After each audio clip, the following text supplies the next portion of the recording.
I like my coffee black. Black like the sky on a moonless night.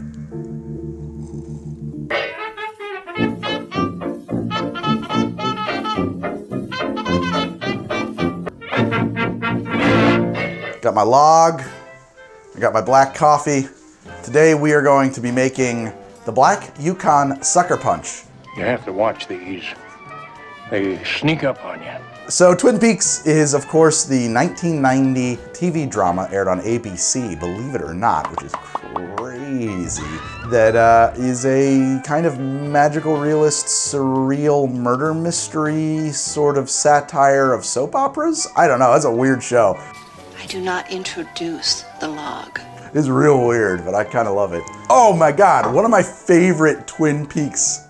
Ah, this is the best. Frank Silva was the set decorator, and that night we were shooting one of the last thing in the house.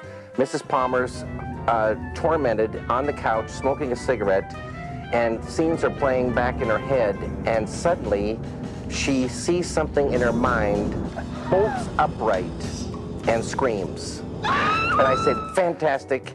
And Sean says, no, it's not fantastic. I said, Sean, what is the matter?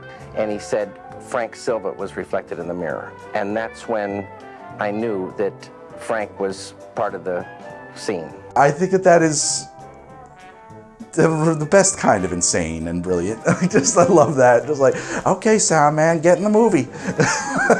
Now this is a drink that, one, I have been attempting to come up with a recipe for years. More on that later. I gotta stop and say that Nick from Cocktail Chemistry did a fantastic episode about Black Yukon Sucker Punch. And his whole take was that it's a kind of an Irish coffee, which blew my mind because actually I didn't get that at all from the scene. And I think it's really fun that we both watched that scene and came up with different interpretations. I actually really like his drink a lot, and I'm actually also very glad that we had very different takes on it, so we wound up going in different directions here. He gives some compelling evidence. He looks at the scene, says, there's a coffee pot here, there's a little cup where they can mix this up. I see some whiskey, I see this blue curacao. And of course, coffee is pretty central to the show. This is, excuse me, a damn fine cup of coffee. With Agent Dale Cooper's love of coffee as black as the sky on a moonless night and a slice of cherry pie. Damn good coffee. Every day, once a day, give yourself a present. I actually always assumed it had to be sarsaparilla based because we have a kind of a Wild West theme in the show. The show actually has like a modern, weird Western genre to it anyway. And now we've got a circuit judge coming in to deal out justice in the bar. He feels like a guy who would be drinking a sarsaparilla. And looking at it in that highball with the foam on top and the drink on the bottom, it always reminded me of a Ramos Gin Fizz. And I have tried so many times to put into a shaker some kind of a root beer or a whiskey and a sarsaparilla or something like that, and some egg white and some heavy cream, and something that would be blue so that we get that blue foam. I actually like violet liqueur there, or a creme de violet. Shake it up, add the root beer to it, and have it foam up like a Ramos Gin Fizz. Never worked. The whole thing turns green. The colors intermingle. The foam doesn't really stand up. Just didn't work. But I was hung up on that formulation because the taste of it actually really works well, believe it or not. Violet liqueur and sarsaparilla, they contrast and play together in a really unique and I think wonderful way. It makes for a floral drink. It's very natural. I liked it a lot.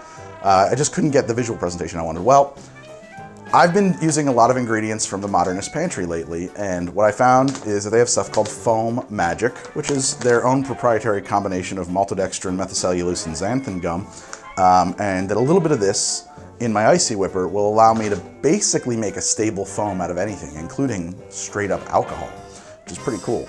There's a little bit of trickery about how high or low your proof is, and some alcohols will work better than others. I have found that Bitter Truth Violet Liqueur works very good, and that's actually what I'm going to use. This is 22% alcohol. Okay, so this is a pretty simple drink. I will build it in the glass. So, this is my homemade sarsaparilla syrup. You can use this in a ratio of 1 to 3 parts seltzer to make yourself a nice sarsaparilla or a root beer. I have a whole episode of How to Drink where I make Sunset Sarsaparilla, and this is the syrup I used there. I'm gonna put the recipe up on screen, but if you wanna know more about that process, that's the episode to watch. We make the syrup there, and then you could ferment it naturally into a naturally fermented sarsaparilla, which is what we do. Here, we're just going to use 1 ounce of this sarsaparilla syrup. All the roots and ingredients you need for this, I will have affiliate links in the pinned comment below. I should say the one ingredient that I lean on heavily, because I like it a lot, is sassafras root. When you look at the historic recipes for sarsaparilla, the original ones actually call for sassafras. They don't actually call for sarsaparilla root. I also should say too that my process for this comes from Glenn and Friends Cooking, which is a great channel. He's done a lot of stuff with making your homemade syrups and sodas. I diverge a bit here. I have a gentian in this, so there's a little bit of bitterness in this. I'm taking the idea of a sassafras, and also if you've ever heard of Moxie Cola, which isn't really Moxie soda, kind of jamming them together. I think they're both time appropriate for what I was going for with the Sunset Sarsaparilla. Anyway, so I took his recipe as a jumping off point to make this. His channel is fantastic. If you want to know more about fermenting your own sodas and stuff like that, please check him out, tell him I sent you. Same for Nick too, from Cocktail Chemistry. Both great channels, I love them both. I'm obligated to say that sassafras is a controlled substance, although you can buy it on the line, and it has been found to be a carcinogen because of sassafrol, which is in it. It's like as carcinogenic as cinnamon, if I'm not mistaken, and nutmeg, and like a lot of other things that are in your kitchen that you drink a lot. Certainly less so than alcohol, by the way. I'm not worried about that. There is also, I've read too, that sassafras can be a precursor in MDMA production, and that might be why they have to make it a controlled thing, so that they can monitor its sale and purchase and stockpiling. I don't know. 1 ounce of sarsaparilla syrup.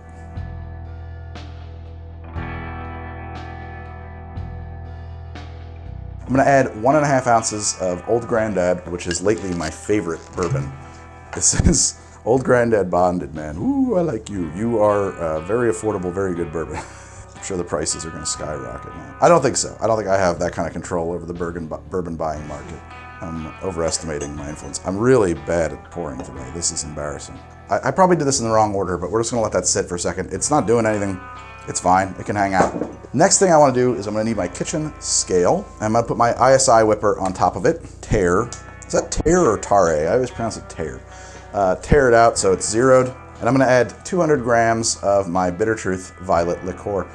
You could use another creme de violet here, I think. Just be aware that this is 22% alcohol. So if you have trouble making a foam with the violet liqueur of your choice, maybe you have to deproof or proof up to get to something similar. Modernist Pantry has instructions for how to figure that stuff out too. Okay, so I've got 205 grams. I went over just slightly here. I'm gonna tear it out again. The instructions here say 1 to 2% by weight. So thanks to the wonders of the metric system, I can tell you that if we have 200 grams of that, we wanna add 2 grams here. Okay, that's 2.2 grams, so on the money for 2%.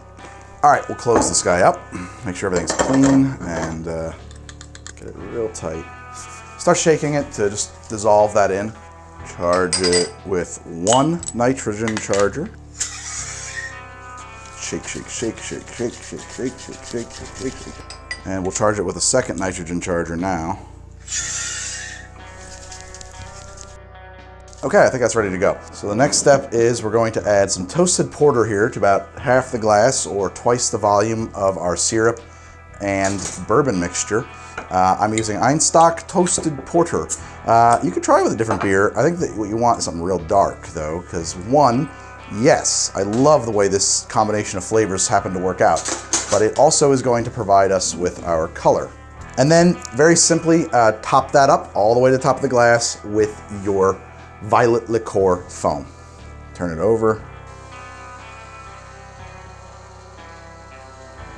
And there you have the Black Yukon Sucker Punch. I think we did pretty well here. I will say that on this particular batch, my beer's got a little bit of a head on it. I managed to pull that off without a head before. Maybe in the close-ups we'll do a better job of that.